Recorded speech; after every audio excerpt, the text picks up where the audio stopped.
अब देखिए इसमें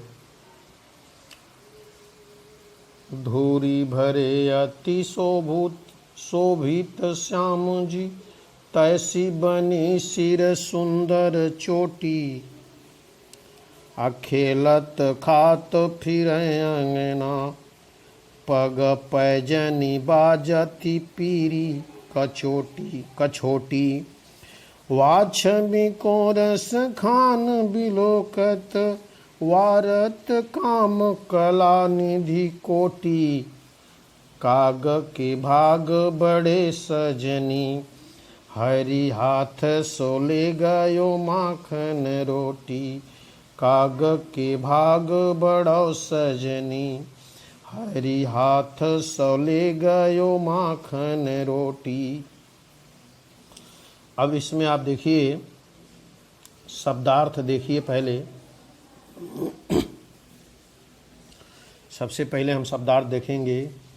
धूरी, धूरी माने धूली। शोभित, शोभित मतलब सुंदर लगता है, सुंदर लगना, सुशोभित होना। श्यामू जी, श्यामू जी श्री कृष्ण। खेलत, खेलते हुए, खेलत खेलते हुए। पग पैर, पग माने पैर। पैजनी पायल, पैजनी पायल।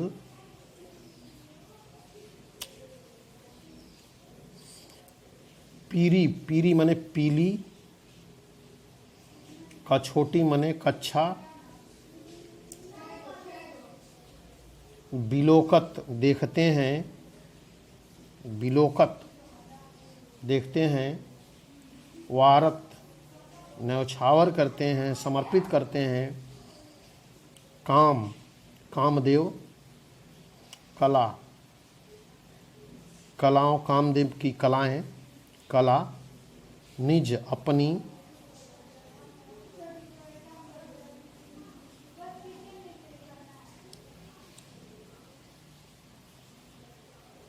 अपनी।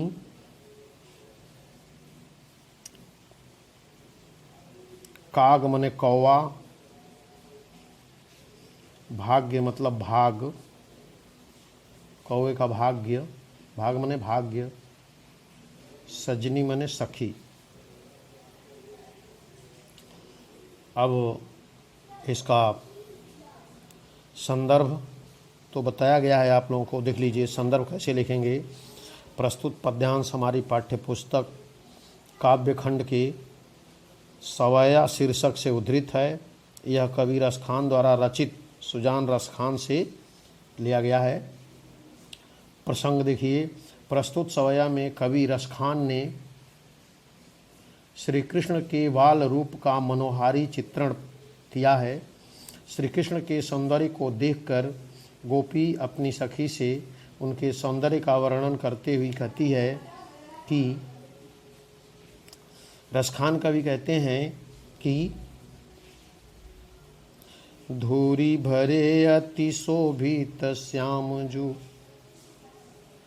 कवि रसखान कहते हैं कि एक सखी दूसरे सखी से कहती है कि हे सखी, श्याम वर्ण के कृष्ण धूल से भरे हुए अत्यंत सुशोभित व आकर्षक लग रहे हैं। श्याम भरे अति शोभित श्यामजू, यानी धूल से भरे हुए श्री कृष्ण अत्यंत सुशोभित लग रहे, सुशोभित हो रहे हैं। तैसी बनी सिर सुंदर चोटी, ऐसे ही उनके सिर पर सुंदर चोटी सुशोभित हो रही है। खेलत खात फिरै अंगना,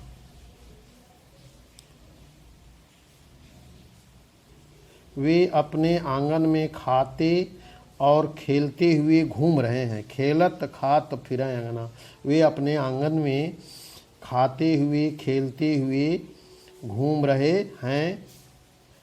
पग पैजनि बाजत पीरी कछोटी, पाँव में, उनके पैरों में पायल बज रही है और वे पीले रंग की छोटी सी कच्छा धोती पहने हुए हैं। वा छवि को रस खान बिलोकत, कवि रस खान कहते हैं कि उनके उस सौंदर्य को देखकर वारत काम कला निधि कोटि, कवि रस खान कह रहे हैं कि उनके सौंदर्य को देखकर कामदेव भी उन पर अपनी कोट कोट कलाओं को न्यौछावर करते हैं। काग के भाग बड़े सजनी, हरि हाथ सुलय गयो माखन रोटी,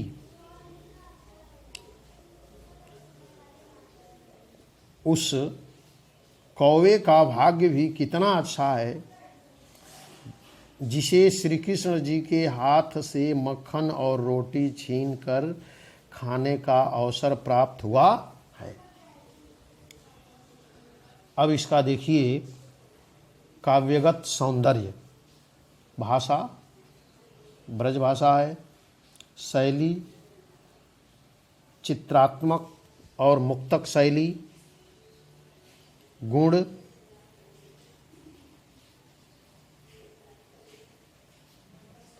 गुण माधुर्य गुण, रस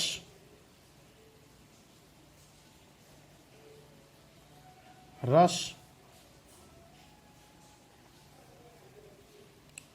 रस जो है वात्सल्य और भक्ति रस, छंद,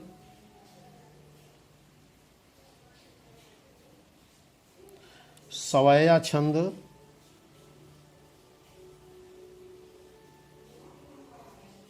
सवैया छंद है। और इसके बाद देखिए अलंकार, अलंकार में अनुप्रास अलंकार का उदाहरण देखिए। शोभित श्याम जू, शोभित श्याम जू, खेलत खात पग पैजनि, काम कला, और में क्रमशः स, ख, प और क वर्ण की पुनरावृत्ति होने से यहाँ अनुप्रास अलंकार है।